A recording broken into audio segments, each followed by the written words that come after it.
بسم الله الرحمن الرحيم. السلام عليكم ورحمة الله وبركاته.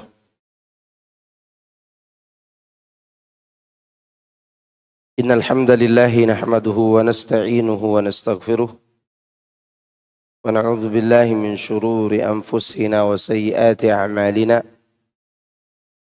من يهده الله فلا مضل له ومن يضلل فلا هادي له.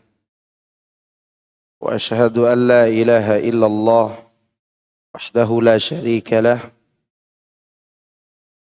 وأشهد أن محمدا عبده ورسوله صلى الله عليه وعلى آله وأصحابه أجمعين وسلم تسليما كثيرا. أما بعد، فإن أصدق الحديث كتاب الله وخير الهدي هدي محمد صلى الله عليه وسلم وشر الأمور محدثاتها فإن كل محدثة بدعة وكل بدعة ضلالة وكل ضلالة في النار. Jemaah sekalian, a'azzani Allah wa iyyakum. Alhamdulillah, kita bersyukur kepada Allah Subhanahu wa taala atas berbagai macam nikmat yang Allah anugerahkan kepada kita semua. Di antara nikmat tersebut adalah nikmat iman, nikmat Islam, dan nikmat diberikan kesempatan untuk mempelajari dan juga mengamalkan kedua nikmat tersebut. Nah, sekarang kita akan masuki pembahasan dari kitab Tafsir Ibn Katsir dari surat Muhammad ayat 36.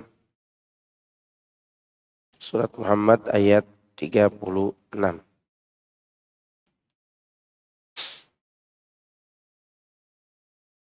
A'udzu billahi minasy syaithanir rajim.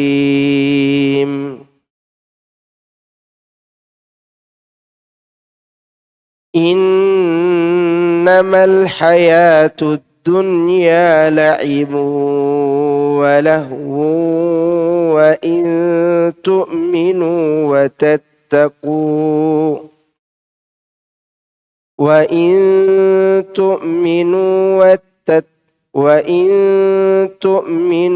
وَتَتَّقُوا يُؤْتِكُمْ أُجُورَكُمْ وَلَا يَسْأَلْكُمْ أَمْوَالَكُمْ إِنْ يَسْأَلْكُمُوهَا فيحفكم تبخلوا ويخرج أضغانكم ها أنتم هؤلاء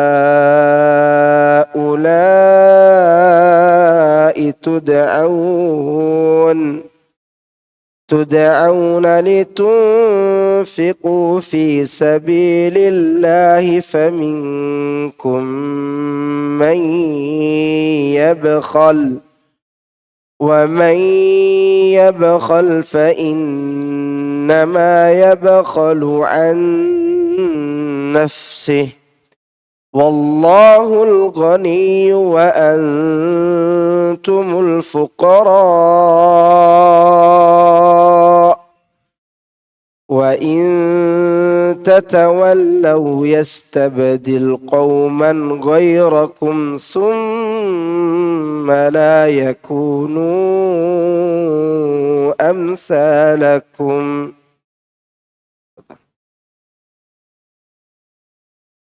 Sesungguhnya kehidupan dunia hanya permainan dan senda gurau. Dan jika kamu beriman serta bertakwa, Allah akan memberikan pahala kepadamu dan Dia tidak akan meminta harta-hartamu.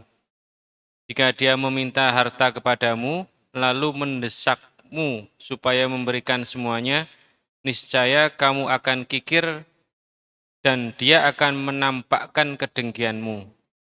Ingatlah, kamu ini orang-orang yang diajak untuk menafkahkan hartamu pada jalan Allah. Maka di antara kamu ada orang yang kikir, dan siapa yang kikir, sesungguhnya dia hanyalah kikir terhadap dirinya sendiri. Dan Allah lah yang maha kaya, sedangkan kamulah orang-orang yang membutuhkannya. Dan jika kamu berpaling, niscaya Dia akan menggantimu dengan kaum yang lain, dan mereka tidak akan sepertimu ini. Nah, Allah berfirman sebagai bentuk penghinaan terhadap urusan dunia dan meremehkannya. Innamal hayatud dunya la'ibu wa lahu. Sesungguhnya kehidupan dunia hanyalah permainan dan senda gurau saja. Maksudnya demikianlah hasil dari kehidupan dunia.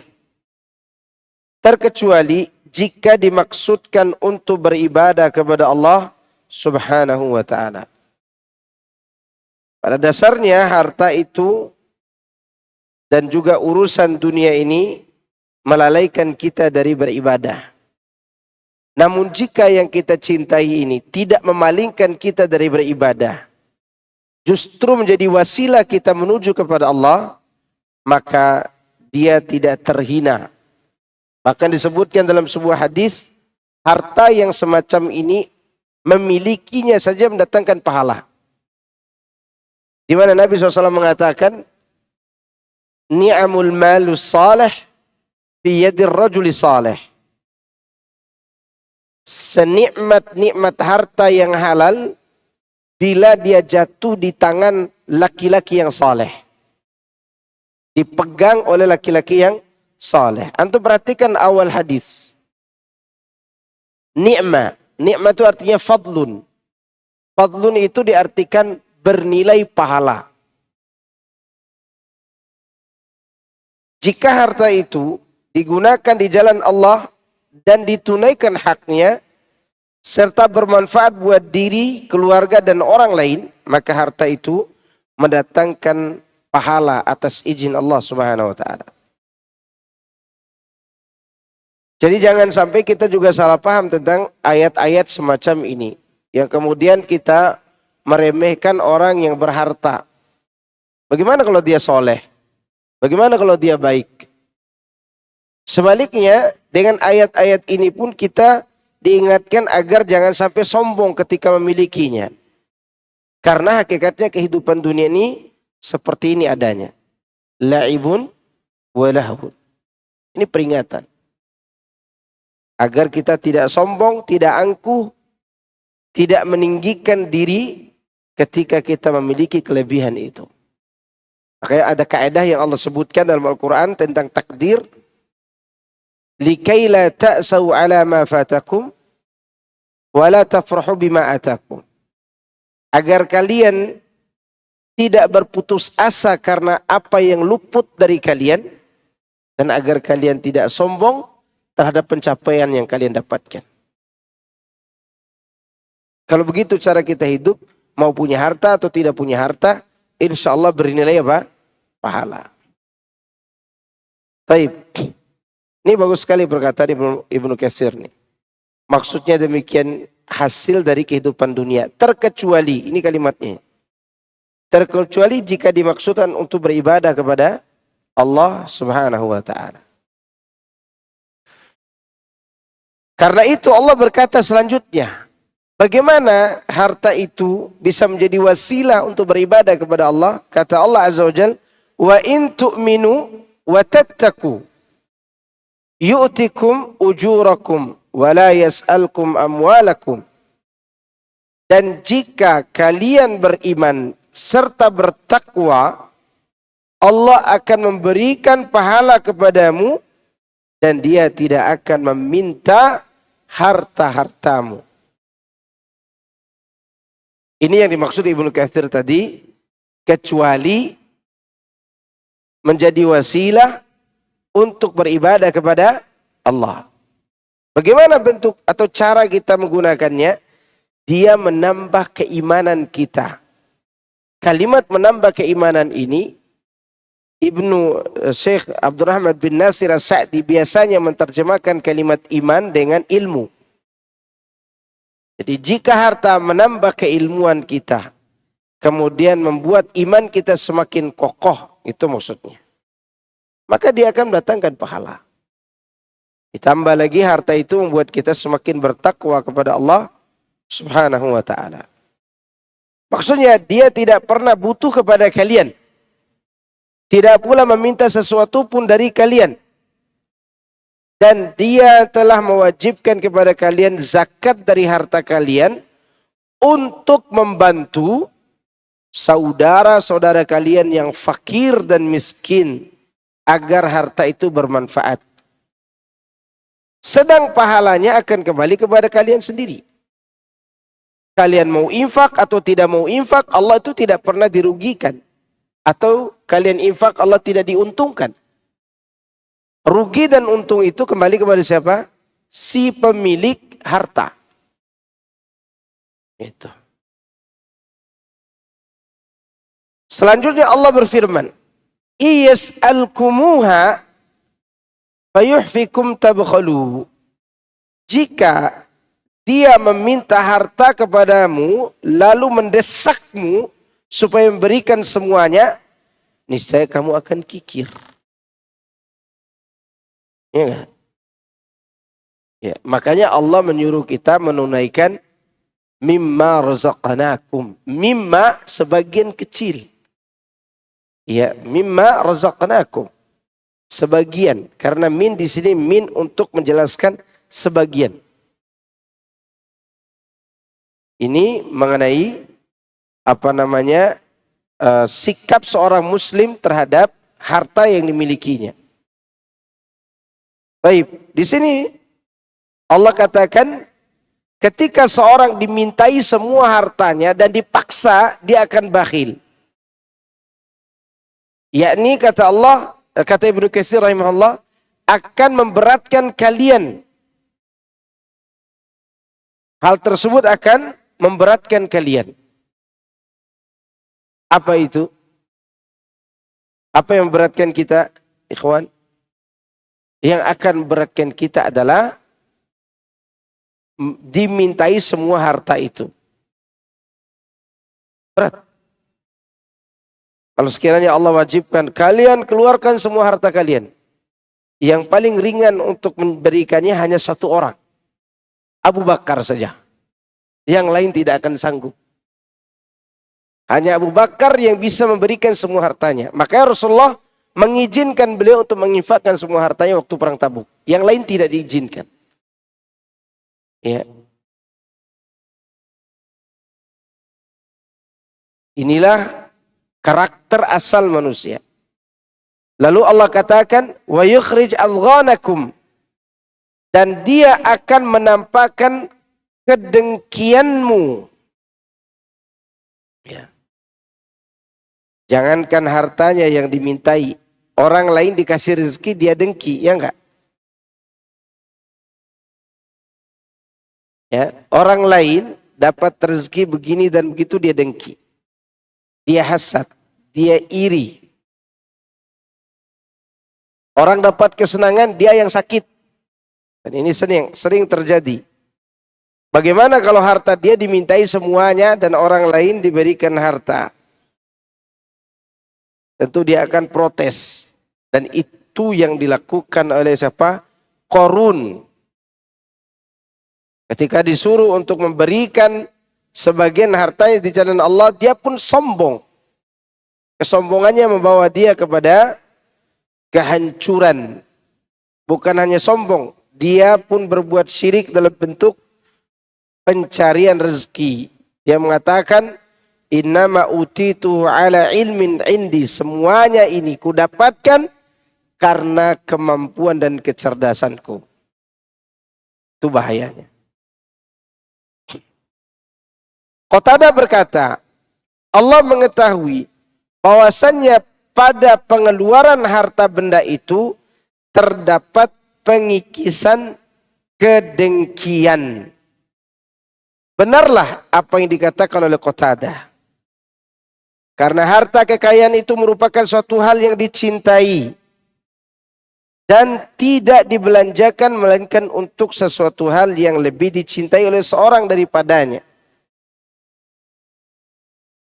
Ya, kalau seorang mencintai kehidupan dunia, dia akan bakhil. Tapi kalau dia mencintai kehidupan akhirat, maka dia akan berani membelanjakan hartanya itu kepada yang dicintainya. Jihad di jalan Allah.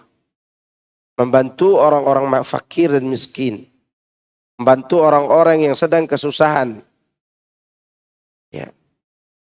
Semua itu adalah bagian daripada kebaikan dia untuk membelanjakan hartanya kepada sesuatu yang lebih dia cintai untuk akhirat.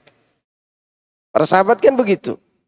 Karena mereka lebih cinta kepada akhirat, mereka itu membelanjakan hartanya tidak tanggung-tanggung. Ya, tidak tanggung-tanggung. Ini dia Abu Bakar radhiyallahu anhu memberikan semua hartanya waktu perang Tabuk. Ini Umar bin Khattab setengah hartanya. Ini Abdurrahman bin Auf ditawarkan 10 kali lipat barang dagangannya oleh para pedagang, dia tidak mau kasih. Karena ada yang menawarkannya 700 kali lipat, yaitu Allah. Sampai orang-orang bingung, ada orang mau nawar barang engkau 700 kali lipat, ada. Itu Allah Azza wa Jalla. Ini Utsman bin Affan, dia berikan hartanya. Sampai Rasulullah SAW menyebutkan tidak akan mudarat hartanya Utsman setelah hari ini. Makanya Bank Utsman masih ada. Antum kalau lewat di Madinah itu hotel wakaf Utsman bin Affan, tidak terasa jatuh air mata kita. Tidak terasa jatuh air mata itu. Kenapa? Sebegitu kuatnya Allah menjaga harta Utsman karena kedermawaannya. Sampai sekarang hartanya masih ada. Bukan 1, 2 tempat. Dan antum kalau melihat itu akan tercengang tanpa kita buat-buat. Seperti inikah Allah memuliakan seseorang yang dermawan gitu. La ilaha illallah. Kemudian ha antum haula'i tud'auna litunfiqu fi sabilillah faminkum may yabkhal. Ingatlah kamu ini orang-orang yang diajak untuk menafkahkan hartamu pada jalan Allah. Maka di antara kamu ada yang bakhil, yang kikir. Yakni tidak memenuhi seruan tersebut. Wa may yabkhal fa innama yabkhalu an nafsi. Dan barang siapa yang kikir, sesungguhnya dia hanyalah kikir terhadap dirinya sendiri. Maknanya ialah pahala akan berkurang darinya, serta akibat dari hal itu sudah pasti kembali kepadanya. Ya, seakan-akan Allah ingin mengatakan kalau kau kikir, Allah nggak rugi. Nggak rugi Allah itu. Dia tidak akan merasa diri tidak mendapat keuntungan. Ngapain? Dia tidak butuh juga kepada kalian. Allah begitu. Maka lanjutan ayatnya Allah memberitahukan tentang dirinya. Wallahul ghaniyyu. Wallahu al-ghani. Sedangkan Allah itu maha kaya. Maha kayanya Allah tidak membutuhkan siapapun dan tidak membutuhkan apapun. Kalau manusia punya uang triliunan ini. Triliunan. Berapa triliun dia punya? Dia masih butuh pekerjaan. Dia masih butuh karyawan. Dia masih butuh investasi. Dia masih butuh ini dan itu. Bahkan dia masih butuh korupsi. Karena dia kaya tetap ada kebutuhannya. Sedangkan Allah maha kaya yang tidak butuh apa-apa lagi. Ya. Maha kaya tidak membutuhkan siapapun. Yakni dari segala hal selain dari dirinya. Dan segala sesuatu senantiasa membutuhkan Allah. Allah tidak butuh kepada siapapun. Dia maha kaya. Bahkan segala sesuatu senantiasa membutuhkan Allah. Kalau antum ingat Allah maha kaya, ikhwan, segera putus asalah dari apa yang ada di tangan manusia. Putuskan asa kita dari tangan manusia. Anak putus asa dari orang kaya ini, orang kaya itu, orang kaya. Kecuali kepada yang maha kaya, yaitu Allah Azza wa Jalla. Kalau begitu hidup kita tidak banyak kecewa sama orang. Misalnya kita punya teman kaya raya. Ya, kaya raya. sekaya-kayanya teman kita misalnya. Dan dia berjalan sama kita. Begitu ada suatu hal yang mungkin kita butuh sama dengan orang lain. Dia lebih respon ke orang lain daripada kita. Kecewa nggak antum? Kecewa. Kenapa antum kecewa? Karena selama ini antum letakkan harapan kepada dia. Kalau mau ngetes kita ini, berharap kepada makhluk atau tidak, jalan sama orang kaya, dan tiba-tiba orang kaya itu lebih banyak memberi perhatian kepada orang lain dengan harta daripada kita, lalu kita kecewa, ditata ulang hati. Tata ulang. Bukan orang kaya yang salah, kita yang salah. Terlalu banyak berharap kepada makhluk. Kita yang kecewa ini terlalu berharap kepada makhluk. Dan kita belum mengenal Allah Maha Kaya. Berapa banyak orang-orang yang dulunya bekerja, berada di suatu kelompok jamaah dakwah misalnya. Dia dibutuhkan tenaganya. Ternyata si ketua yayasan, pembina yayasan tidak menghargai dia. Kecewa, kecewa. Berarti selama ini harus ditata ulang hati kita. Diperbaiki lagi hati kita. Ya, hati kita harus diperbaiki. Karena hati kita ini tidak boleh bersandar kepada yang fuqara, yang fakir. Sekaya apapun orang, dia tidak bisa selamat dari kematian. Tidak bisa selamat dari kematian. Dan tidak bisa selamat dari, kalaupun panjang umurnya, tidak bisa selamat dari masa tua. Iya enggak? Kalaupun hartanya bertumpuk-tumpuk nih uang nih. Kayak kemarin saya lihat video Bapak Prabowo. Di belakangnya itu uang 6 triliun ya. Sebanyak itu ternyata. Anda lihat videonya itu. Sekiranya kita punya uang sebanyak itu. Dan menderita sakit asam urat. Jengkol pun tidak berani untuk makan. Ya kan? Jengkol udah berani. Maka padahal kalau jengkol itu disemur, dikasih santan, dibikin rendang jengkol, woi enak luar biasa. Tapi setelah itu masuk rumah sakit. Tidak ada manfaatnya harta itu. Hanya dipandang. Karena dia hiasan mata. Itu yang kita ingin miliki kemudian kita hasad sama orang. Lalu kecewa kepada manusia. Bisa. Kembali kepada Allah Azza wa Jalla. Minta kepada Allah. Minta apa saja. Dia Maha Kaya. Malu Pak Ustadz, pekerjaan saya cuma gaji UMR tapi mintanya 5 miliar. Minta saja, tidak apa-apa. Kita tidak akan kecewa. Kenapa? Karena di balik permintaan kita itu ada penghapusan dosa, pengangkatan derajat, ada pengabdian diri, bernilai ibadah kepada Allah. Daripada kita letakkan hati kita kepada makhluk yang tidak jelas. Berapa banyak selama ini kita datang ke donatur bawa proposal, sekali 2 kali dia kasih, 3 kali dia kasih, 4 kali dia udah kecewa, 5 kali dia beri karena terpaksa, 6 kali dia beri karena kesal, 7 kali kok dia lagi yang datang. Paham gak? Itu manusia. Dan akhirnya kita datang ke sana dengan raut wajah yang tidak enak. Ada seorang berdua bersahabat. Ini saya ceritakan, ini terjadi kisah nyata di hari-hari ini. Di zaman-zaman kita ini. Saya lupa sama 2 seorang sahabat itu. Anggap saja A sama B. Jadi mereka memang besar bersama.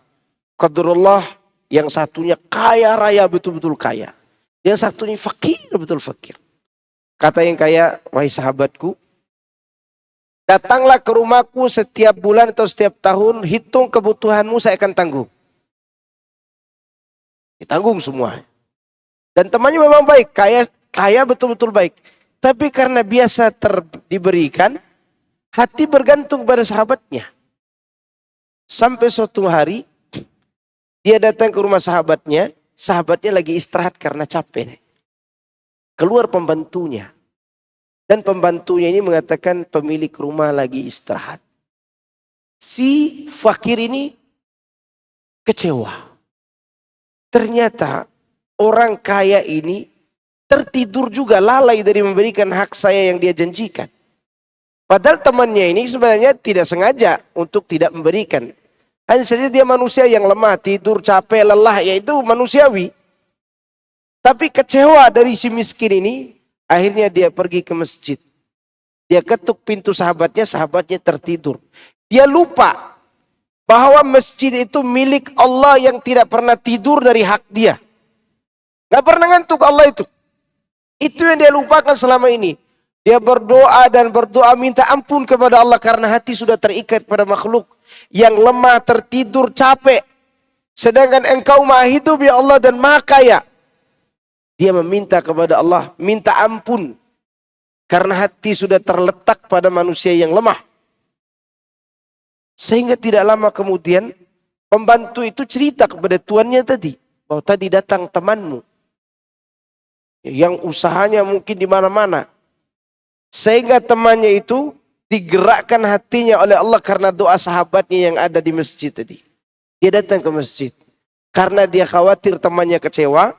Dia pun membalas kesalahannya itu dengan mengatakan, setengah dari semua bisnisku untuk kamu.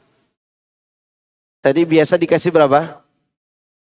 Sekebutuhannya dalam 1 tahun. Sekarang setengah dari semua bisnisnya untuk engkau. Kita bisnis bersama karena aku telah mengecewakanmu. Apa kata dia? Ya Allah, seandainya aku tahu seperti ini sejak dulu maka aku tidak akan ketuk pintu sahabatku ini. Aku akan terus datang mengetuk pintumu, kata dia. Baru sekali ketuk pintu Allah, setengah harta temannya diambil. Dan bisnis mereka bisnis yang diberkahi oleh Allah Azza wa Jalla. Demikianlah cara kita hidup seharusnya. Tak usah terlalu banyak kecewa sama manusia. Manusia itu manusia seperti kita. Ya, banyak orang kaya yang kita lihat, Masya Allah, dia pakai mobil Rubicon.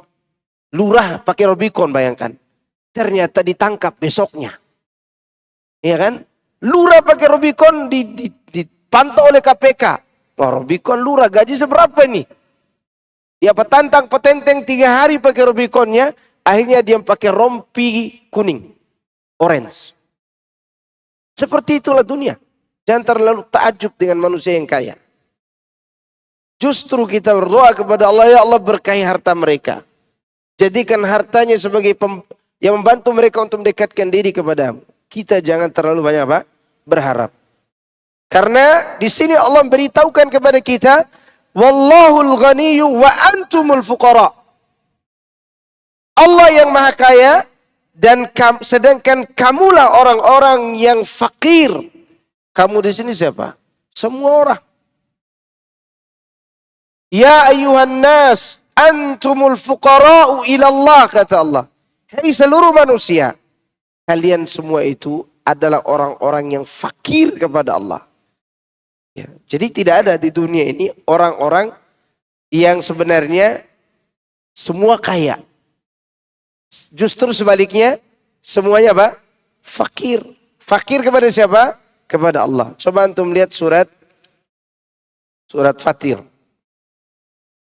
Surat Fatir, Allah menyebutkan itu. Di surat Fatir ayat 15. Ya ayuhan nas antumul fuqara'u ilallah. Wallahu huwal ghaniyul hamid. Ya. Wahai manusia, sesungguhnya kalian adalah orang-orang yang butuh kepada Allah. Fakir kepada Allah. Dan Allah lah yang maha kaya, lagi maha terpuji. Ya. Lihat surat Fatir ayat 15. Untuk menjelaskan status manusia itu. Ya. Taib. Kalimat wa antumul fuqara, yakni sebenarnya kalianlah yang butuh kepada Allah. Sehingga sifat maha kaya merupakan satu sifat yang lazim bagi Allah. Sedangkan makhluknya disifati dengan sifat miskin sebagai sifat yang lazim bagi mereka yang tidak dapat dipisahkan. Tadi kita sudah singgung, ada orang triliunan punya uang, tetap butuh kepada apa? Pekerjaan, dagang dan seterusnya. Yang akhirnya juga butuh kepada Allah Azza wa Jalla. Ya. Selanjutnya, wa in tatawallaw, Dan jika kamu berpaling, yakni berpaling dari berbuat taat kepada Allah dan berpaling dari mengikuti syariatnya gara-gara harta itu, gara-gara bakhil, gara-gara pelit, yastabdil qauman ghairakum. Niscaya dia akan menggantimu dengan kaum yang lain. Ya. Summa la yakunu amsalakum. Kemudian mereka tidak akan seperti dirimu. Maksudnya mereka akan mendengar lagi taat kepadanya dan kepada perintahnya. Jadi ini adalah ancaman bagi yang punya banyak uang, yang punya banyak harta. Jika harta yang Allah titipkan ini tidak kita tunaikan haknya, maka boleh jadi harta ini Allah akan pindahkan ke orang lain. Itu makna pertama. Makna kedua, jika harta ini tidak kita berikan kepada yang memiliki, tidak kita tunaikan zakatnya, Allah akan lenyapkan kita dan Allah bangkitkan orang lain. Makna pertama, kita masih bisa hidup. Tapi hartanya yang dicabut, dipindahkan ke orang lain. Makna kedua, kitanya mati, diganti orang lain. Dan dua-duanya masuk pada kalimat yastabdil qauman ghairakum. Inilah buruknya bakhil, buruknya pelit, buruknya tidak mau membayar zakat. Maka oleh karena itu jemaah sekalian jazakumullah, jangan sampai kita mengecewakan diri kita sendiri dengan sikap kita. Karena Allah tidak pernah butuh dengan harta kita. 6. Ayat-ayat ini mengajarkan kepada kita tentang hakikat kehidupan dunia. Asalnya dia menggoda. Dia membuat kita lalai. Dia membuat kita bermain-main dengan keadaan dunia ini. Itu asal dunia. Kecuali yang terpuji di sisi Allah, harta yang diambil dengan cara yang halal dan dikeluarkan haknya dengan cara yang benar. Contoh kecil. Contoh yang sering kita lihat setiap hari. Kita punya harta pas-pasan antara kebutuhan keluarga atau kita mau berinfak sunnah. Mana kita dahulukan? Kebutuhan keluarga atau infak? Keluarga apa infak? Ibu-ibu keluarga itu suaranya. Antum keluarga gitu. Ibu-ibu itu suaranya apa? Keluarga. Benar apa tidak? Benar. Karena seorang itu dianggap bermaksiat ketika dia melalaikan hak orang yang dia tanggung jawab untuk membiayai mereka. Dan terjadi seperti itu di zaman kita ini karena ada satu hal. Apa itu?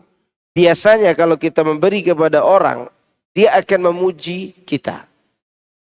Jazakallah khairan, barakallahu fikum. Ya enggak? Jika antum memberi kepada istri dan anak, biasanya kurang.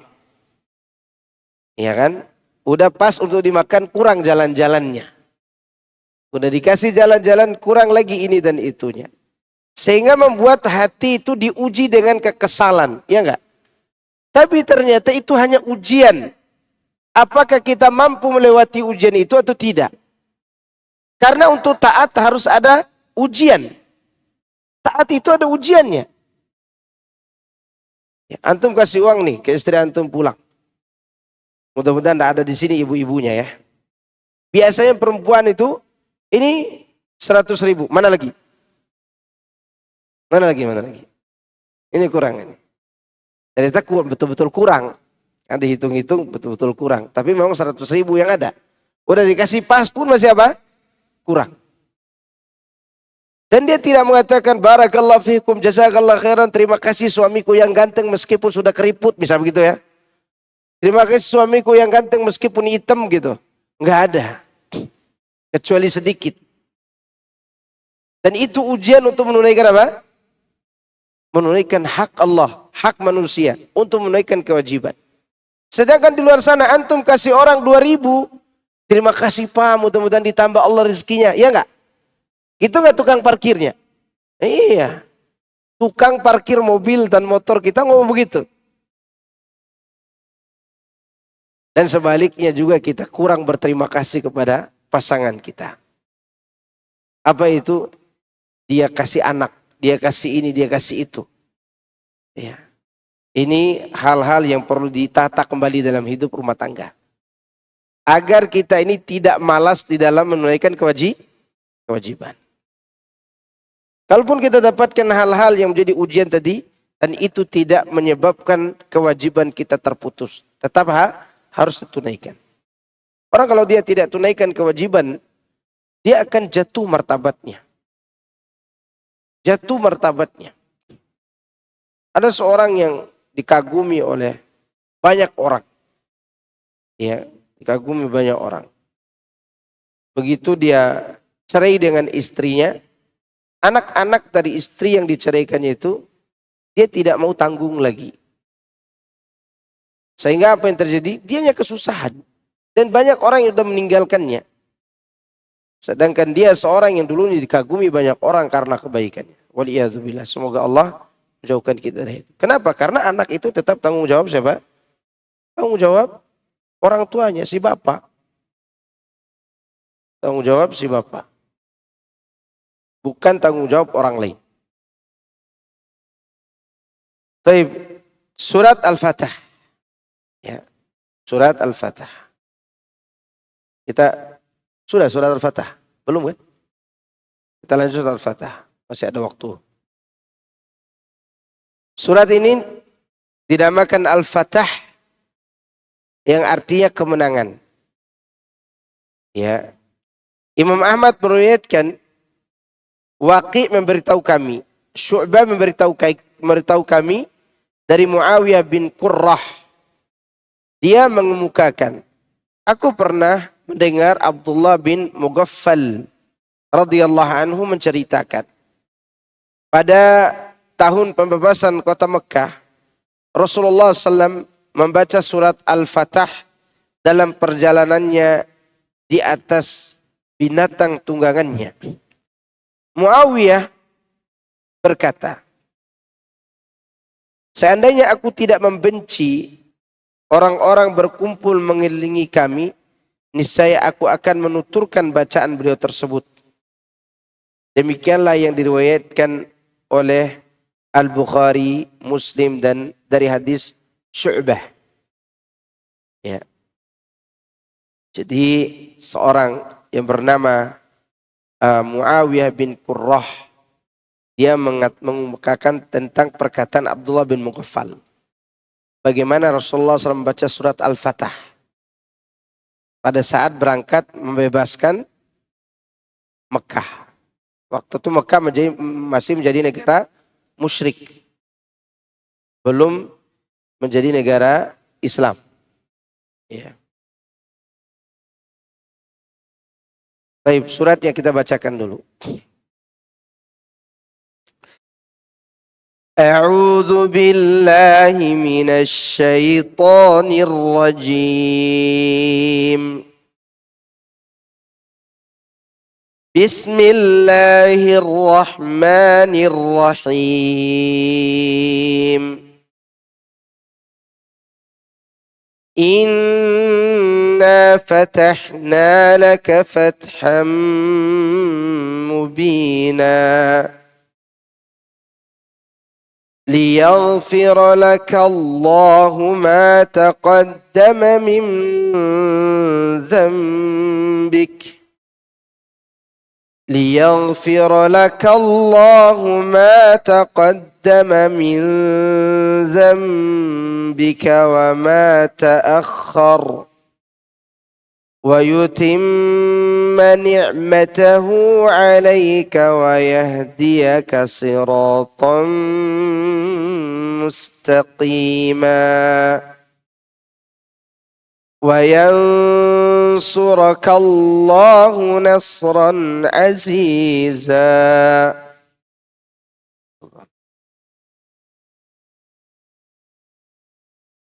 Sesungguhnya kami telah memberikan kepadamu kemenangan yang nyata supaya Allah memberi ampunan kepadamu terhadap dosa yang telah lalu dan yang akan datang, serta menyempurnakan nikmat-Nya atasmu dan memimpinmu kepada jalan yang lurus, dan supaya Allah menolongmu dengan pertolongan yang kuat lagi banyak. Baik. Surat ini diturunkan ketika Rasulullah SAW kembali dari Hudaybiyah pada bulan Dzulqa'dah di tahun ke-6 Hijriyah. Pulang dari Hudaybiyah pada bulan Dzulqa'dah tahun ke-6 Hijriyah. Yaitu ketika orang-orang musyrik menghalang-halangi beliau masuk ke Masjidil Haram untuk menunaikan umrah di sana. Mereka membuat penghalang antara beliau dengan Masjidil Haram. Selanjutnya mereka cenderung mengadakan perdamaian dan gencatan senjata supaya beliau pulang pada tahun ini dan datang kembali pada tahun depan. Rasulullah SAW memenuhi permintaan mereka, meskipun terdapat juga beberapa sahabat yang tidak menyukai kejadian itu. Di antara mereka adalah Umar bin Khattab, sebagaimana ia dibahas lebih lanjut secara terperinci dalam penafsiran surat ini.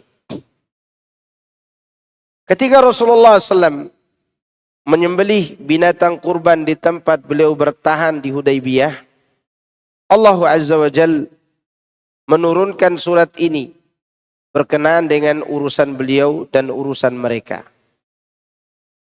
Allah menjadikan perdamaian tersebut sebagai kemenangan dengan memandang bahwa di dalamnya terkandung kemaslahatan dan sesuatu yang akan terjadi sebagai akibat dari perjanjian ini. Kira-kira apa kemaslahatan itu? Sebut satu atau dua. Apa kira-kira? Yang baca sejarah. Oke, itu kabar bahwa Fatu Mekah kan sudah dekat. Ada yang lain kan? Dari perjanjian tersebut ada apa? Kenapa orang kafir tiba-tiba memilih untuk melakukan perjanjian damai dengan Nabi? Di antara maslahat yang ditimbulkan pada perjanjian itu adalah adanya pengakuan dari orang kafir bahwa Muhammad SAW sudah memiliki power, sudah memiliki kekuatan negara sendiri. Karena sebelumnya tidak diakui, makanya diperangi terus, diremehkan, terutama setelah perang Uhud. Oh, ternyata Muhammad dan pasukannya lemah nih. Kita gencar terus untuk memeranginya. Terus mereka perangi Nabi SAW. Mau Yahudi, mau musyrik, mereka terus memerangi. Begitu perjanjian Hudaybiyah, nah ini udah ada pengakuan nih, bahwa Rasulullah SAW sudah punya negara dan kekuatan. Karena kalau tidak diakui kekuatannya, bagaimana mungkin mereka mau berjanji damai? Ya tinggal dihancurkan lagi, ya kan? Karena orangnya lemah, kan seharusnya begitu. Tapi begitu ada perjanjian, ini menunjukkan adanya keyakinan orang kafir bahwa Muhammad sallallahu alaihi wasallam memiliki kekuatan. Ya. Kemudian di antara faedah kedua, bahwa waktu itu kaum muslimin bebas berdakwah di Mekah. Dan orang kafir Mekah bebas memasuki kota Madinah. Sehingga mereka ketika masuk kota Madinah, mereka bisa diajarkan Islam tanpa dipaksa.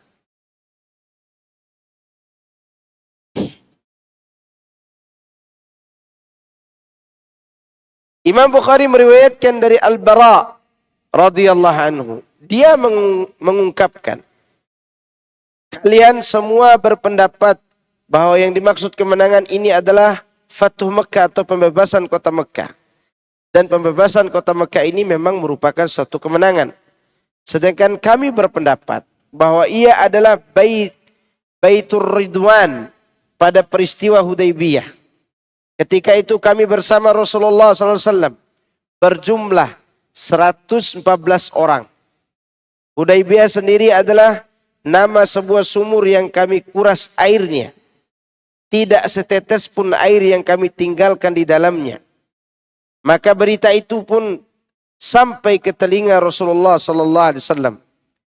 Lalu beliau datang ke tempat itu. Selanjutnya beliau duduk di bibir sumur. Lalu beliau minta dibawakan 1 bejana air. Kemudian beliau berwudu dan berkumur-kumur. Kemudian beliau berdoa. Setelah itu beliau menyiramkan air tersebut ke dalam sumur.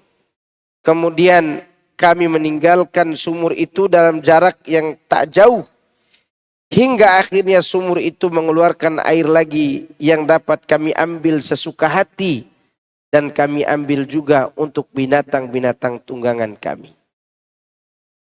Tadinya sumur Hudaybiyah sudah habis air. Kemudian Rasulullah menggunakan bekas wudunya itu untuk ditaruh di sumur itu, kemudian muncul kembali air. Dan ini khusus buat beliau. Khusus buat beliau. Karena bekas kumur-kumur kita banyak bau makanannya. Ya. Ini khusus buat Nabi karena beliau mukjizatnya muncul seketika. Tiba-tiba muncul mukjizat. Ini mukjizat namanya. Imam Ahmad meriwayatkan memberitahu kami. Malik bin Anas memberitahu kami dari Zaid bin Aslam. Dari ayahnya. Dari Umar bin Khattab radhiyallahu anhu. Dia menuturkan. Kami pernah bersama Rasulullah SAW dalam suatu perjalanan. Kemudian aku bertanya kepada beliau tentang sesuatu sampai 3 kali. Namun beliau tidak juga menjawabnya. Kemudian aku berkata kepada diriku, ibumu telah kehilanganmu wahai Umar. Hai Ibnul Khattab. Engkau bertanya berulang kali kepada Rasulullah SAW 3 kali. Tapi beliau tidak memberikan jawaban kepadamu. Maka aku menaiki binatang tungganganku. Kugerakkan ontaku. Kemudian aku maju. Oleh karena khawatir akan diturunkan suatu ayat Al-Quran mengenai diriku. Lebih lanjut Umar bercerita. Tiba-tiba aku mendengar seorang menyeruku. Hai Umar. Maka aku segera kembali dan aku kira telah turun ayat mengenai diriku. Lalu Rasulullah SAW bersabda. Nazala alayya al-barihata suratun hiya ahabbu ilayya minad dunya wa ma fiha. Inna fatahna laka fathan mubina. Liyaghfira laka Allahu ma taqaddama min dhanbika wa ma ta'akhkhar. Tadi malam telah diturunkan kepadaku satu surat yang lebih aku cintai daripada dunia seisinya. Yaitu sesungguhnya kami telah memberikan kepadamu kemenangan yang nyata. Supaya Allah memberi ampunan kepadamu terhadap dosamu yang telah lalu dan yang akan datang. Demikian itulah hadis yang diriwayatkan oleh Imam Bukhari, Imam Tirmidzi, An-Nasa'i melalui beberapa jalur dari Malik rahimahumullahul jami'. Imam Ahmad meriwayatkan dari Anas bin Malik. Dia berkata, telah turun kepada Rasulullah SAW, liyaghfira lakallahu ma taqaddama min dzambika wa ma ta'akhkhar. Ayat ini turun dalam perjalanan beliau tatkala kembali dari Hudaybiyah. Rasulullah SAW bersabda, laqad unzilat alayya al-lailata ayatun ahabbu ilayya mimma 'ala al-ardi. Telah diturunkan kepadaku tadi malam sebuah ayat yang lebih aku sukai dari apa yang ada di atas bumi ini.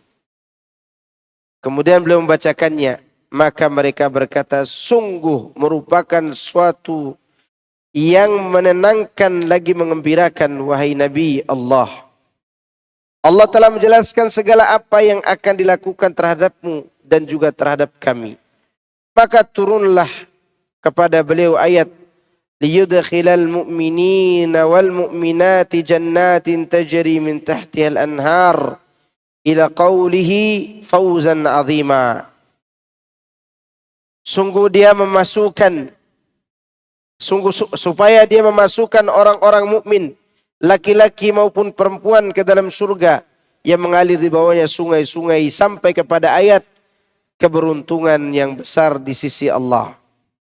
Hadis ini diriwayatkan oleh Imam Bukhari dan juga Muslim.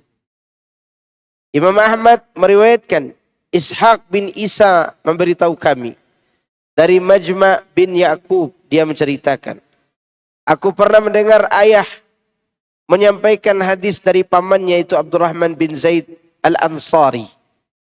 Dari pamannya Majma' bin Haritha al-Ansari. Dan dia termasuk seorang qurra, ahli membaca Al-Quran. Dia bercerita, aku turut menyaksikan Hudaybiyah. Ketika kami kembali darinya, tiba-tiba orang-orang membuat onta-onta mereka berlarian. Lantas sebagian mereka bertanya kepada sebagian yang lainnya, apa yang terjadi dengan orang-orang itu? Mereka menjawab, telah diturunkan wahyu kepada Rasulullah SAW. Lalu kami pergi bersama orang-orang dan kami melihat ternyata beliau masih saja berada di atas binatang tunggangannya di Qurra Ghanim. Kemudian orang-orang berkumpul sekeliling beliau hingga beliau membacakan kepada mereka ayat Inna fatahna laka fatham mubina. Kemudian ada seorang sahabat Nabi SAW bertanya, apakah itu merupakan kemenangan ya Rasulullah? Beliau menjawab, benar sekali. Demi Rabb yang jiwa Muhammad berada di tangannya, ini benar-benar kemenangan. Maka dibagikanlah ghanimah perang Khaybar kepada orang-orang yang ikut dalam perjanjian Hudaybiyah. Dan tidak ada seorang pun yang mendapat bagian terkecuali yang ikut menyaksikan perjanjian Hudaybiyah itu. Yang tidak ikut, afwan. Dan tidak ada seorang pun yang mendapat bagian terkecuali yang ikut menyaksikan perjanjian Hudaybiyah. Kemudian Rasulullah SAW membagikan menjadi 18 bagian. Sedangkan bala tentara berjumlah 1.500 pejuang. 300 orang diantaranya adalah penunggang kuda. Beliau memberikan kepada tiap penunggang kuda 2 bagian. Dan kepada pejalan kaki 1 bagian. Demikianlah hadis yang diriwayatkan oleh Abu Daud dalam bab Al-Jihad dari Muhammad bin Isa dari Majma' bin Ya'qub.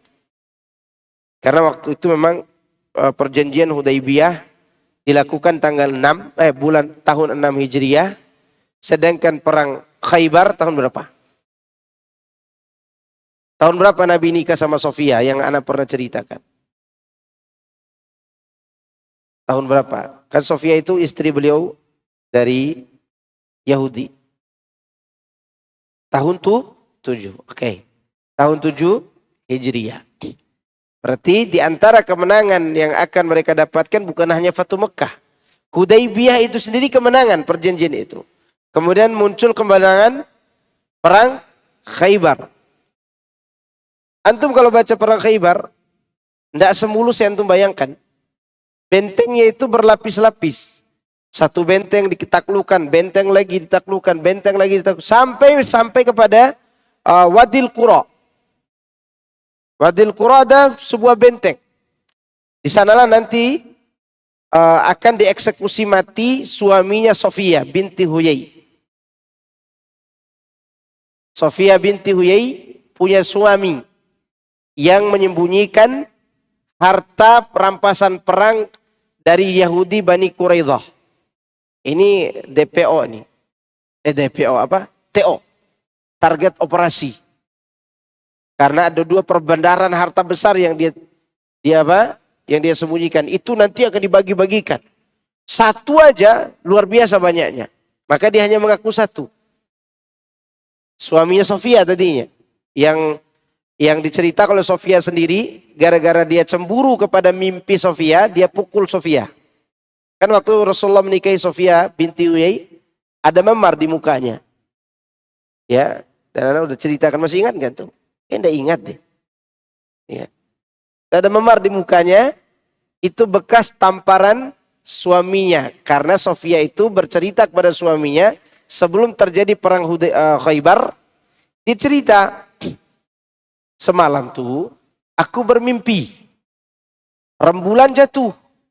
Dia jatuh ke pangkuanku.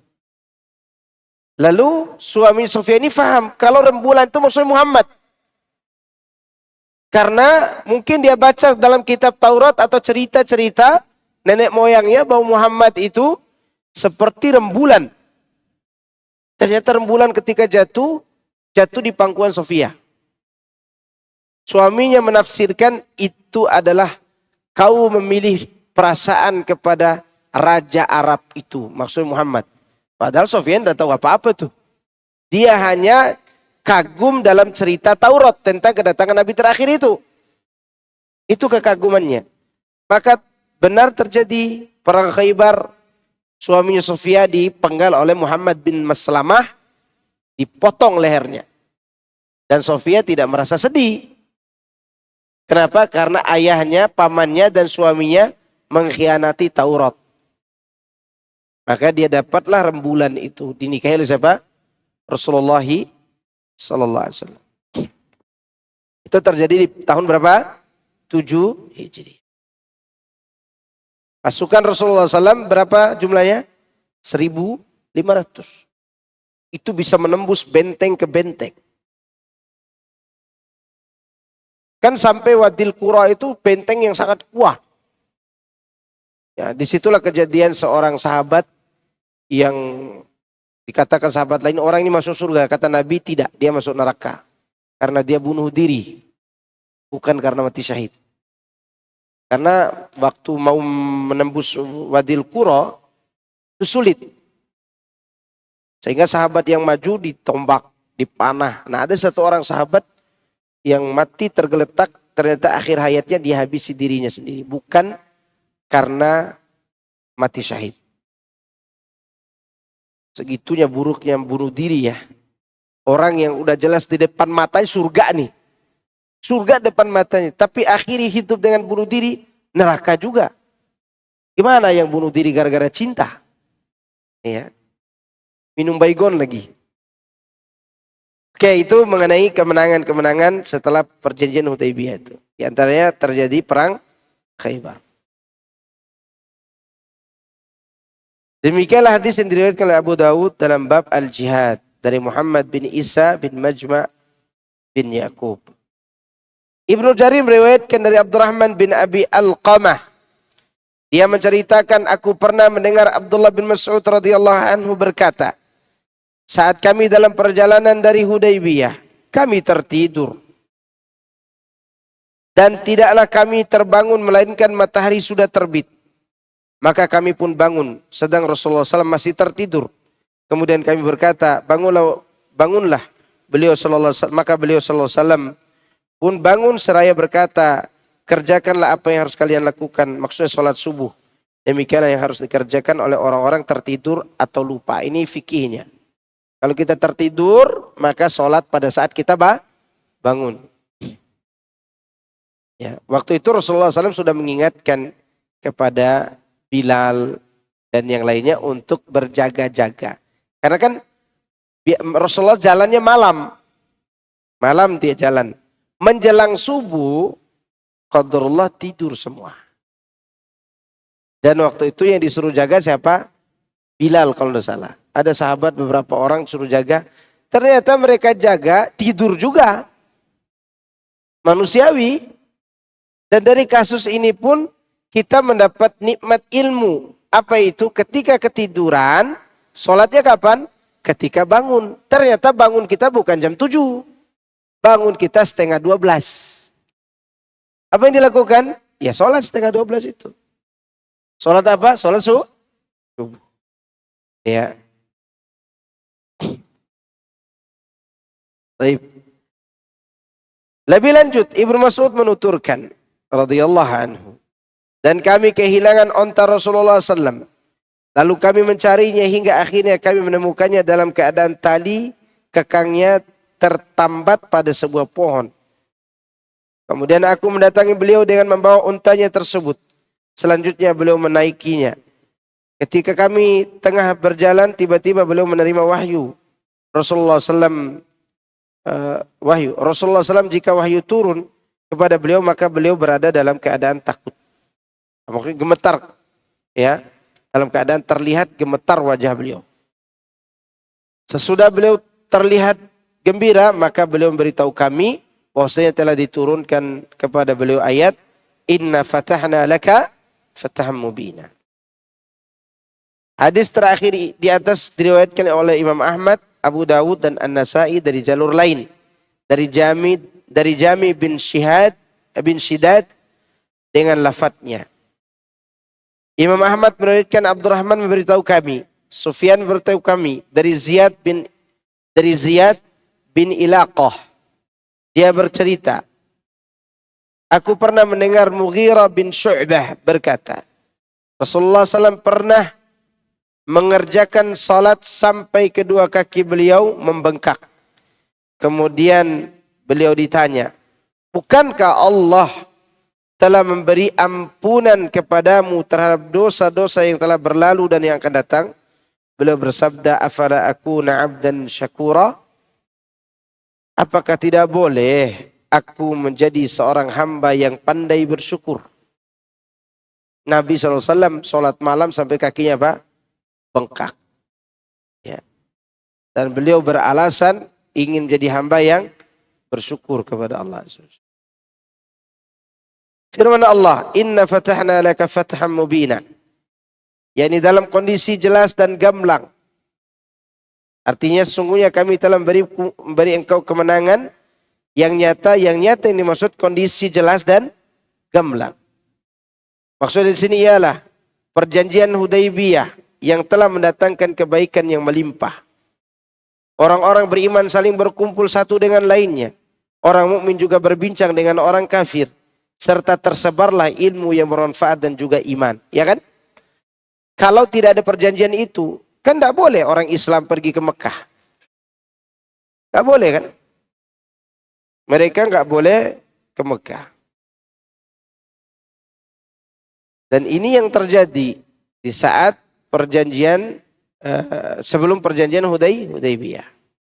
Karena ingat ikhwan, antara perjanjian Hudaybiyah, antara perang Ahzab, selesai perang Ahzab, sampai perjanjian Hudaybiyah, ini keadaan yang sangat-sangat menegangkan. Sangat menegangkan. Semua orang takut. Rasulullah SAW mengirim intelijen. Orang kafir juga menyebarkan intelijennya, mata-matanya. Orang Mekah itu sebelum terjadi perjanjian Hudaybiyah, mereka selalu memeriksa kotoran onta. Kenapa? Ada yang tahu nggak kenapa diperiksa kotoran onta? Masih ingat nggak cerita tentang korma? Karena yang kotorannya ada biji korma, pasti intelijen Madinah ini. Karena onta Mekah tidak makan kurma. Onta Madinah makan kurma. Kenapa? Karena kurma di Madinah melimpah. Sehingga sisa-sisa kurma yang tidak terjual dimakan oleh onta. Kalau tiba-tiba di Mekah sebelum perjanjian Hudaybiyah itu, atau di tengah pasukan orang kafir, ada onta yang kotorannya biji kurma, ini mata-mata Muhammad nih gitu. Dari Madinah, karena hanya onta Madinah yang makan kurma. Apa pesan moral dari kotoran onta ini? Menunjukkan benarnya Nabi Muhammad SAW yang diceritakan oleh Yahudi, bahwa beliau akan tinggal di tempat di mana kurma itu melimpah. Dan terjadi. Saking melimpahnya sampai onta makan kurma.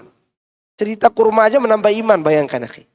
Karena kaitannya dengan Rasulullah SAW. Iman orang Yahudi itu cerita kurma aja, dia beriman. Hanya saja dia tidak mau tunduk. Sakit segitunya kejadian sebelum perjanjian Hudaybiyah. Tegang. Makanya siapa itu yang masuk Islam yang pertama kali bertalbiyah untuk umroh siapa? Dia dilarang oleh Nabi, kau masuk Islam nih, pergi umroh sendirian. Sendirian dia pergi umroh, muslim. Sebelum Rasulullah umroh, dia udah duluan umroh. Sebelum kaum muslimin lainnya mengamalkan manasik umroh, dia duluan yang mengamalkannya. Siapa? Mau tahu orangnya? Pergi umroh saja sama saya. Ais. Salah. Oke. Orangnya Sumamah bin Usal. Sumamah bin Usal. Sumamah bin Usal itu ditangkap antara perang Khandaq dan perjanjian Hudaybiyah.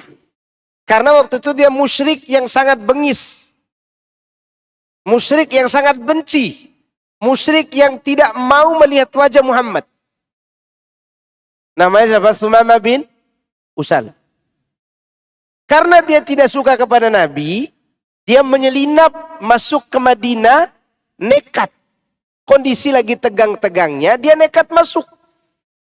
Abu Jahal sebenci-bencinya dia kepada Nabi SAW, tidak senekat itu. Abu Sufyan tidak senekat itu. Ikrimah tidak senekat itu. Ini nekat, betul-betul nekat karena bencinya. Dia dari Yamamah. Masuk, karena dia tidak dapat Muhammad SAW, dia membunuh penghafal Quran. Kalau salah 10 orang penghafal Quran dia bunuh. Akhirnya dia pergi melarikan diri. Turun wahyu kepada Nabi SAW yang menceritakan siapa pembunuh itu. Yaitu Sumamah bin Usal. Akhirnya Nabi SAW tambah lagi nih, tambah ketat penjagaannya di sekitar Madinah dan di pinggiran kota Madinah. Penjaga, prajurit, intelijen disebarkan oleh Nabi. Selain itu orang ini jadi TO, target operasi juga. Sahabat Nabi itu tidak nanya fotonya mana, karena memang tidak ada fotonya. Hanya dijelaskan ciri-cirinya yang tidak mungkin juga ditahu secara persis. Ternyata Sumamah ini setelah kejadian itu dia merasa aman. Dia pergi umroh ala jahiliyah. Ini cerita umrohnya. Para sahabat melihat ada orang aneh melintasi kota Madinah, ditangkaplah dia. Ditangkap, diikat di tiang masjid. Nah ini sebagai dalil bahwa orang kafir, orang Nasrani, orang Hindu boleh duduk di masjid selain Masjidil Haram. Dengan syarat dia datang untuk mendengarkan ayat-ayat Allah. Atau dipaksa mendengarkan ayat-ayat Allah. Itu syaratnya. Maka Sumamah diikat di mana waktu itu? Di tiang Masjid Nabawi yang sekarang ini jadi raudhah. Di taman surga loh diikat. Kafir lagi. Waktu itu. Radhiyallahu anhu. 3 hari 3 malam dia berada di situ. Pastinya dia dengar Al-Fatihah dibacakan. Dan ayat-ayat Al-Quran dibacakan. Kan sholat 5 waktu di situ. Udah disyariatkan sholat berjamaah waktu itu. Oke? Begitu Sumamah tertarik dengan Islam. Karena Rasulullah waktu itu menyuapkan sendiri makan dan minum itu dengan tangan beliau yang mulia. Sumamah ini merasa diperlakukan dengan mulia. Ini tawanan loh. Dan dia menawarkan kepada Nabi, jika kau membunuh maka kau membunuh orang yang pantas. Karena aku membunuh sahabatmu. Jika kau bebaskan aku, maka aku akan berikan apa yang kau mau. Nabi tidak tertarik dengan ini. Nabi tertarik dengan tingkah laku Sumamah yang ingin masuk Islam. Kedua, Sumamah ini tidak sembarangan boleh dibunuh. Kenapa? Kalau dia dibunuh, udah embargo makanan. Karena Madinah dan Mekah sangat butuh kepada gandum yang ada di Yamamah. Sedangkan Sumamah tokohnya. Maka Rasulullah bebaskan dia. Tidak jauh dari situ ada sumur. Di sumur itu dia bertanya kepada para sahabat, bagaimana cara kalian masuk Islam? Kata sahabat, kau mandi kemudian syahadat di hadapan Nabi. Maka dia pun mandi, datang syahadat. Singkat cerita dia mengatakan, ya Rasulullah, dulu aku adalah orang yang paling benci kepada wajahmu. Dan paling benci kepada agamamu. Sekarang tidak ada wajah yang paling kucintai selain wajahmu. Tidak ada juga agama yang paling kucintai selain agamamu. Di antara yang dia ungkapkan, waktu aku ditangkap oleh sahabatmu, aku mau pergi umroh. Izinkan aku melanjutkannya. Maka disuruhlah oleh Rasulullah untuk melanjutkannya. Dan dia memakai ihram sesuai dengan yang disunahkan Nabi. Dan mengikuti manasik Nabi. Tidak jahiliyah lagi. Nabi berpesan, nanti kalau kau talbiyah. jangan sampai orang musyrik mendengarnya. Tapi Sumama ngeyel. Dia tetap mau bertalbiyah. Begitu dia mendekati kota Mekah, labbaik Allahumma labbaik, kata dia begitu. Sendirian lagi. Labbaik la syarika laka labbaik innal hamda wan ni'mata laka wal mulk la syarika lak. Ditengok oleh orang kafir. Siapa tuh? Sumamah.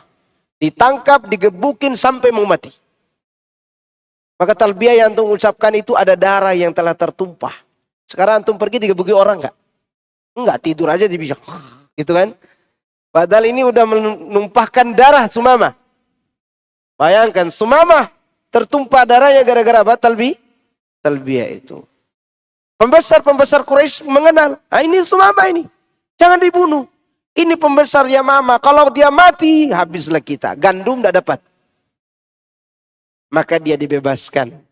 Diceritalah kepada Nabi tentang digebuki orang itu. Apa kata Nabi SAW? Bukankah aku telah melarang kau? Kata dia begitu. Dia pun mengatakan, kalau begitu ya Rasulullah, izinkan aku untuk mengembargo makanan ke Mekah. Nabi tidak. Sepicik itu pikirannya. Nabi tidak dendam. Nabi tetap melihat di sana ada anak-anak, ada wanita, ada orang tua, ada orang lemah. Tetap kau mengirimkan makan, maksud dagangan. Kan jual beli nih, impor ekspor. Gitu. Nah kita hari ini, itu menuduh kita Wahabi, mak, jangan dikasih sedekah. Ini namanya dendam namanya. Dan dendam. Seperti sekarang misalnya kejadian di Aceh. Kan sebagian orang yang terkena musibah itu yang mengusir ustaz-ustaz kita juga kan. Lalu antum berpikir, wah enggak usah dikasih karena apa? Dia mengusir ustaz kita. Ini picik namanya. Nabi SAW tidak begitu. Lihat bagaimana kondisi. Sumama masuk Islam karena nekat. Benci yang begitu luar biasa menjadikan dia cinta kepada Rasulullah SAW yang luar biasa. Bahkan dia tidak mengerti mati atau hidup, yang penting menjalankan apa? Syariat Muhammad sallallahu alaihi wasallam. Begitu. Maka antum pergi umroh, aman gak antum talbiyah? Aman. Yang tidak aman tuh ngantuk. Gak aman tuh ngantuk. Ya. Ini yang menjadi masalah Rasulullah SAW pada saat itu, di mana keadaan yang genting itu terjadi antara perang Ahzab sampai perjanjian Hudaybiyah. Ya. Dan banyak kejadian perang waktu itu Rasulullah SAW perang tanpa harus takut diserang oleh musyrik. Makanya kan menang perang Khaybar. Kenapa? Karena orang musyrik itu tidak ikut-ikutan. Rasulullah hanya fokus memerangi Yahudi. Ini diantara makna firman Allah, Inna fatahna laka fatham mubina. Memerangi Bani Mustaliq. Rasulullah hanya memerangi Bani Mustaliq. Tidak perang melawan Quraisy.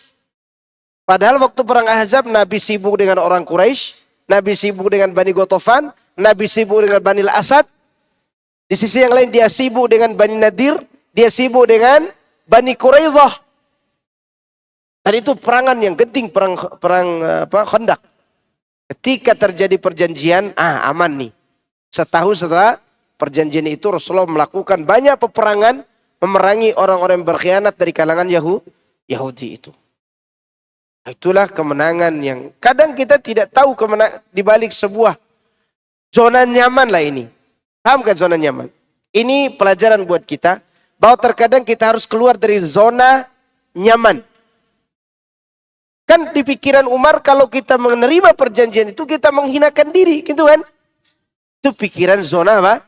Nyaman. Tapi Rasulullah keluar dari situ karena di sana ada janji Allah yang tidak ditahu oleh sahabat lainnya.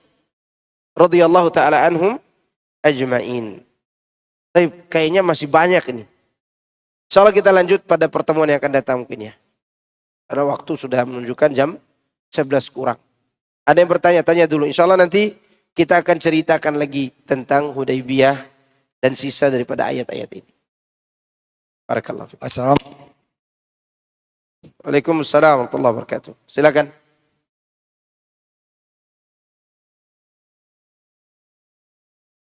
Dari orang kafir.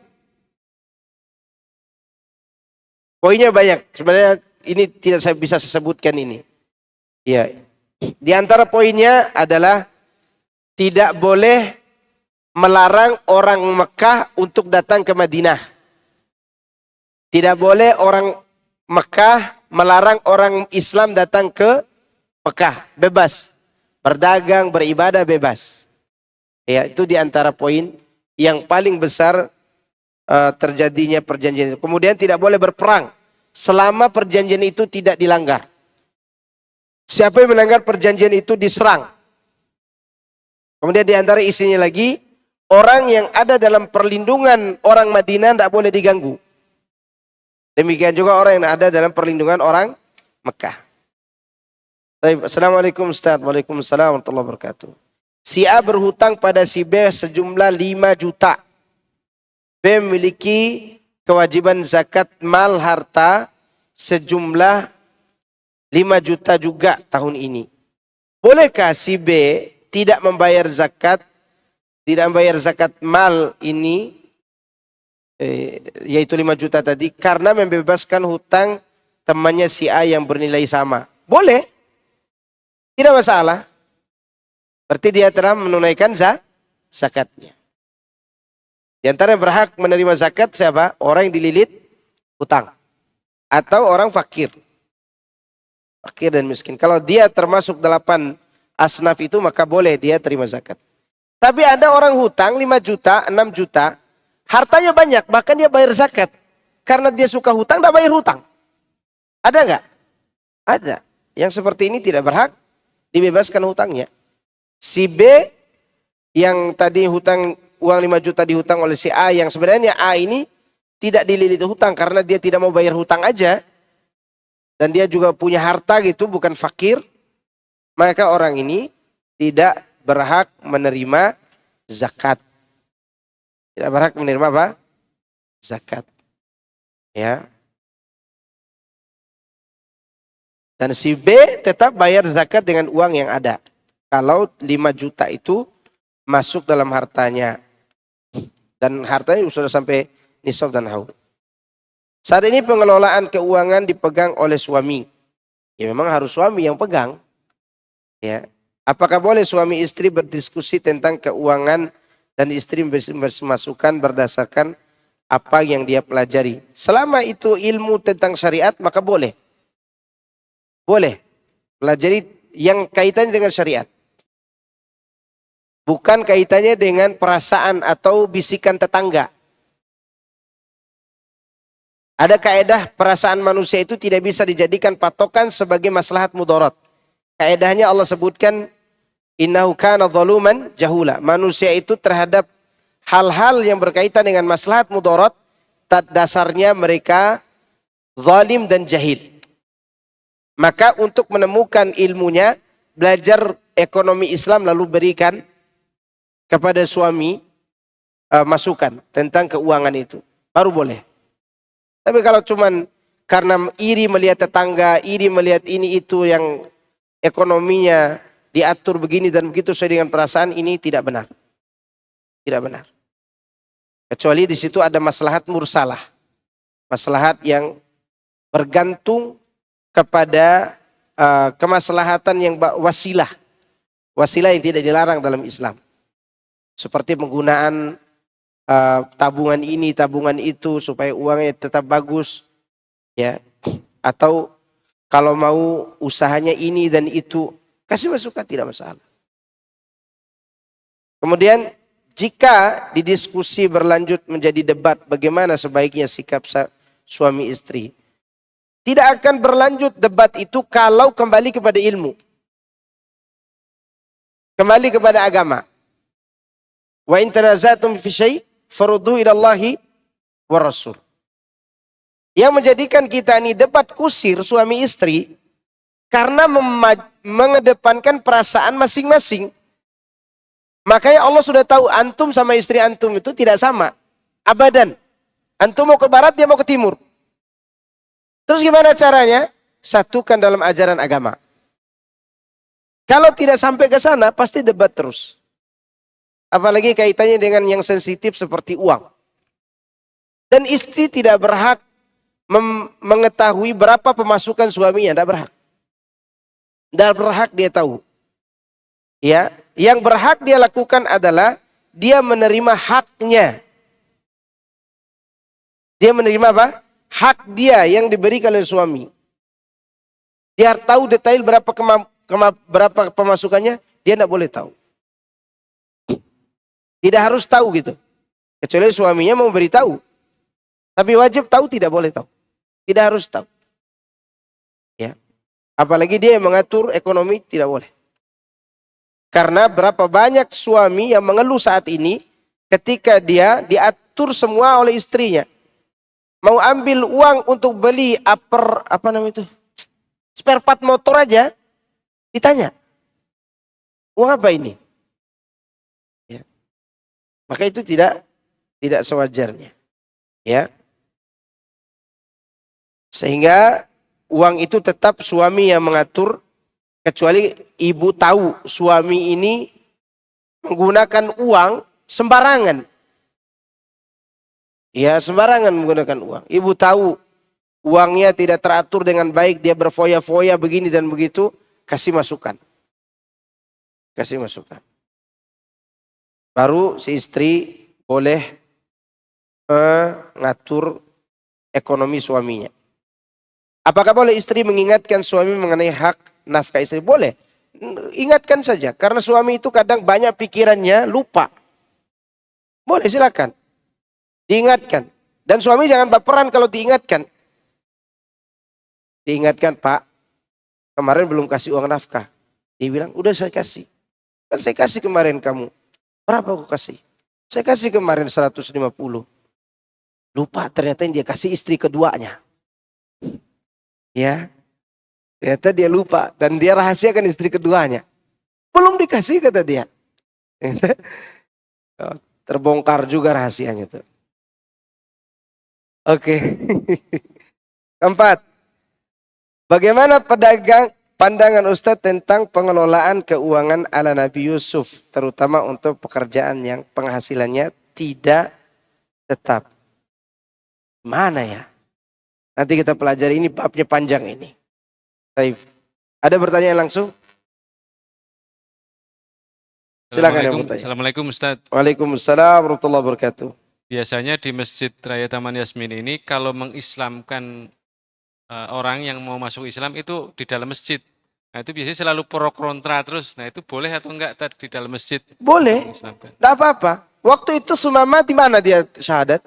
Di dalam Masjid Nabawi. Di Raudhatu min Riyadil Jannah, di salah satu tempat yang dijuluki sebagai taman-taman surga. Boleh. Bahkan belum disunat pun masuk Islam, silakan. Ana ditanya begitu sama teman-teman di Al-Azhar Kemayoran yang biasa masukin Islam. Banyak orang tidak mau masuk Islam, Ustaz. Karena syaratnya harus disunat di sana. Rubah. Jangan disunat dulu. Nanti dia akan minta sendiri sunat setelah syahadat. Ayah cerita beberapa pengalaman anak, orang-orang Sumba masuk Islam. Ustaz mau masuk Islam. Tapi jangan disunat ya Ustaz, silakan syahadat. Sehari 2 hari dia selesai syahadat datang lagi. Mau apa? Mau sunat Pak Ustaz katanya. Ternyata jadi orang Islam tidak sunat tuh tidak enak kata dia. Sunat. Sampai ada satu orang datang namanya Salmon waktu sudah saya rubah Salman. Sulaiman saya rubah. Dia bilang, Ustadz saya mau nikah sama janda Jawa kata dia gitu. Tapi muslimah. Syaratnya saya harus masuk Islam. Ente masuk Islam gara-gara janda apa mau masuk Islam? Mau masuk Islam kata dia. Setelah sunat nanti jangan dulu nikah. Ternyata dia setelah sunat nikah juga. Si jandanya juga ganas. Begitu nikah, sudah baru sunat, datang lagi. Kenapa? Sakit Pak Ustadz kata dia begitu. Karena dia sunat langsung. Dan ini menunjukkan bahwa orang sunat tidak perlu. Kalau dia tidak mau disunat. Yang paling perlu apa? Mandi syahadat. Di mana? Di masjid tidak mengapa. Ya, ini sebagai bahan pikiran kita sama-sama, evaluasi juga untuk masjid, terutama masjid yang kita pakai kajian ini. Kalau ada orang mau masuk Islam sekarang, mau syahadat, silakan. Kalau ada yang masuk. Ya, dan pernah kami duduk kajian Asmaul Husna, datang seorang Chinese. Dia 2 tahun mencari tahu tentang makna qul huwallahu ahad Allahu samad, dan dia dapatkan di masjid itu pas kajian kita tentang ayat itu, surat Al-Ikhlas. Dan masuk Islam, Katolik. Kata dia setelah 2 tahun kemudian dia cerita lagi bahwa anak istri udah ikut Islam semua. Dan dulunya dia pernah menjadi salah satu pembesar PSSI. PSSI ya, yang olahraga itu ya. Iya, pengakuan dia. Dan saya lupa namanya. Memang saya tidak mengingat orang, karena memang artis itu begitu. Ya, saya tidak harus mengenal orang. Ya. Oke, cukup ya. Ini udah waktu jam 11 ini. Subhanakallahumma wa bihamdika, asyhadu an la ilaha illa anta, astaghfiruka wa atubu ilaik. Assalamualaikum warahmatullahi wabarakatuh.